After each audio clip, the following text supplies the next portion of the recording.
Assalamualaikum warahmatullahi wabarakatuh. Apa kabar pegiat bola? Nah, kembali lagi di segmen Bincang Bola bersama saya Aan Haris. Nah, di kesempatan segmen Bincang Bola kali ini, mari kita bahas pertandingan Persebaya versus Dewa United yang baru saja usai.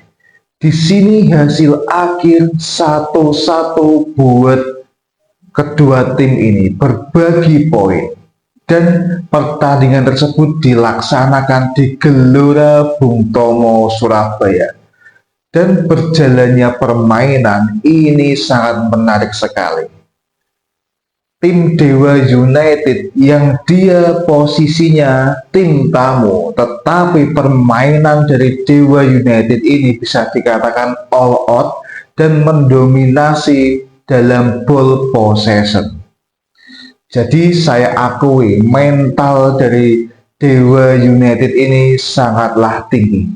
Tetapi memang di sini walaupun Dewa United ini dari menit awal bermain pressing tinggi, tetapi dari pihak Persebaya ini mampu menahan gedoran dari Dewa United tersebut.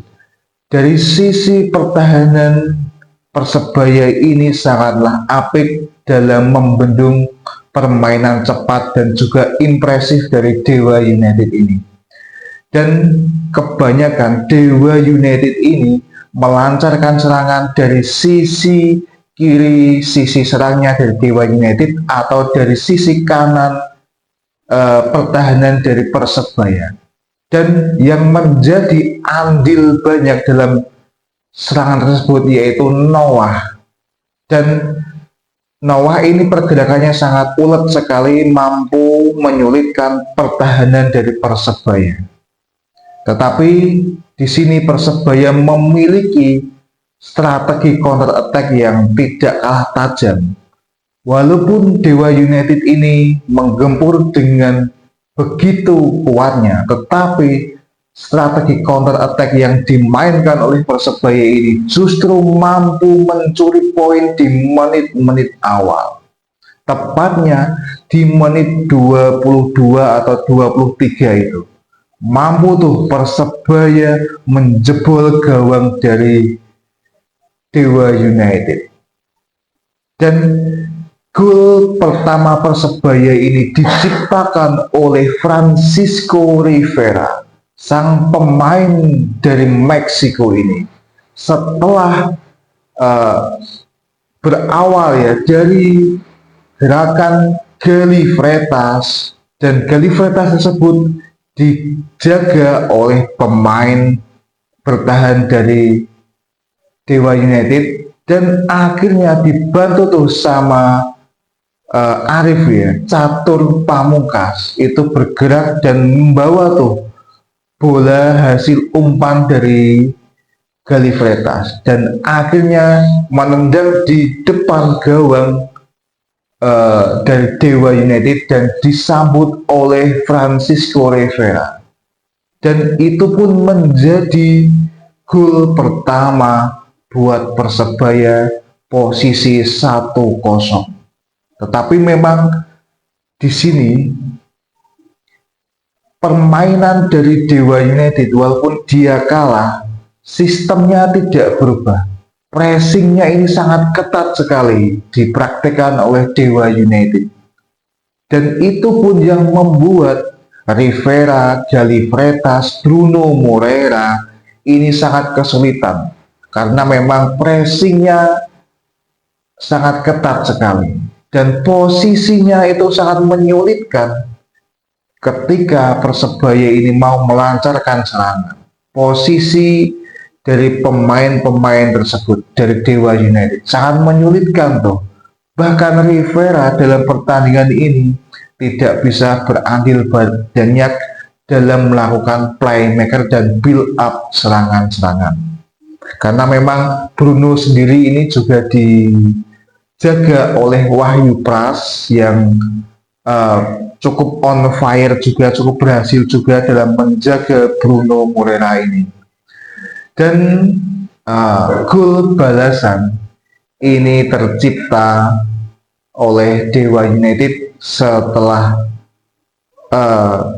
tendangan dari Noah itu dari sisi kiri, atau ya dari sisi kiri serangan Dewa United itu bisa ditepis oleh Hernando Ari, tetapi bola itu memantul tuh dan akhirnya sampai ke kaki siapa namanya, Caviator Rizky ya, dan ditendang dengan baiknya dan tidak bisa dibendung oleh Hernando Ari, dan akhirnya Dewa United ini mampu menyamakan gol dengan poin 1-1, dan itu menutup jalannya babak pertama, yang memang babak pertama ini bisa dikatakan Dewa United ini lebih terorganisir dalam permainan tersebut.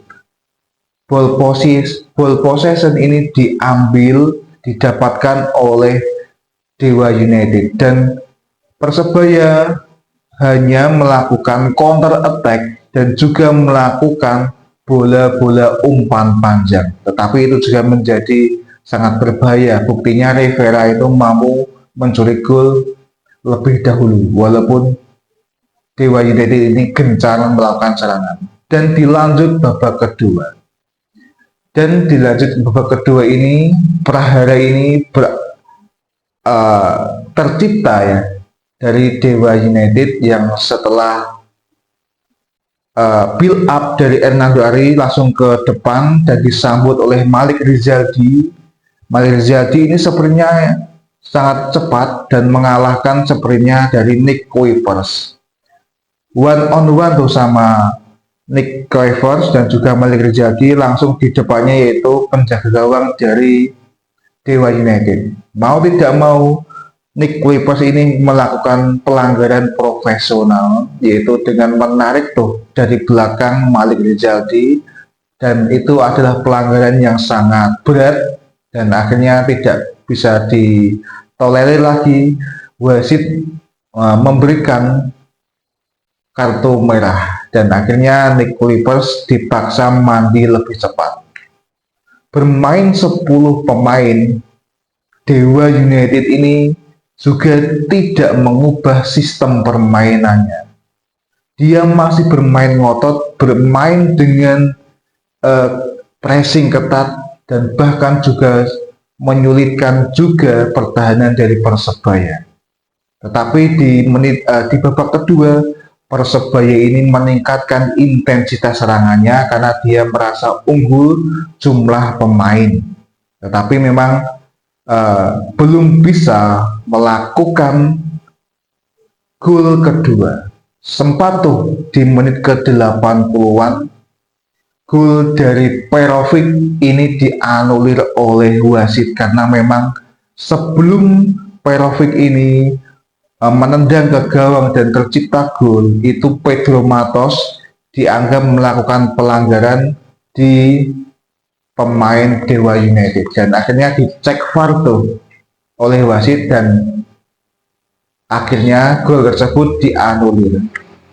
Dan sebenarnya gol tersebut itu cukup indah ya, berawal dari sundulan dari siapa namanya itu Pak ya, Risto ya.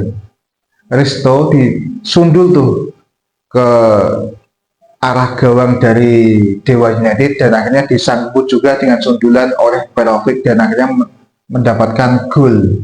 Tetapi gol tersebut dianulir dan kemenangan dari Persebaya ini juga sirna ya, dan akhirnya wasit ini meniup peluit panjang berakhirnya babak kedua. Jadi skor 1-1 ini didapatkan oleh Persebaya di kandangnya di depan bonek bonita, dan tidak apa-apa karena dari hasil imbang kali ini bisa mengantar Persebaya ini berada di posisi kelima, menggeser dari Persita Tangerang karena Persebaya ini unggul jumlah gol ya. Nah seperti itu. Tetapi dalam pertandingan ini cukup dibuat untuk evaluasi kedepannya di pertandingan-pertandingan selanjutnya oleh Coach Tavares ini. Apa yang harus diperbarui, apa yang harus diperbaiki untuk pertandingan ke depan selanjutnya itu bisa lebih baik lagi. Nah, seperti itu. Oke, mungkin cukup itu yang ingin saya sampaikan. Kalau kalian bonek bonita yang masih menonton sampai di menit ini, kalian boleh kok menyampaikan statement kalian dan ditulis di kolom komentar terkait pembahasan ini, terkait keputusan wasit yang menganulir gol dari Perovic atau analisis apapun terkait pertandingan tadi. Unek-unek kalian bisa di share di kolom komentar, kita berdiskusi terkait pertandingan ini. Oke, jangan lupa like, komen, dan juga subscribe supaya retensi dari video ini bisa naik dan bisa dinikmati dan ditonton dan direkomendasikan kepada bonek bonita dimanapun berada dan semua kalangan pecinta sepak bola. Nah, seperti itu, dan terima kasih. Wassalamualaikum warahmatullahi wabarakatuh. Salam pegiat bola.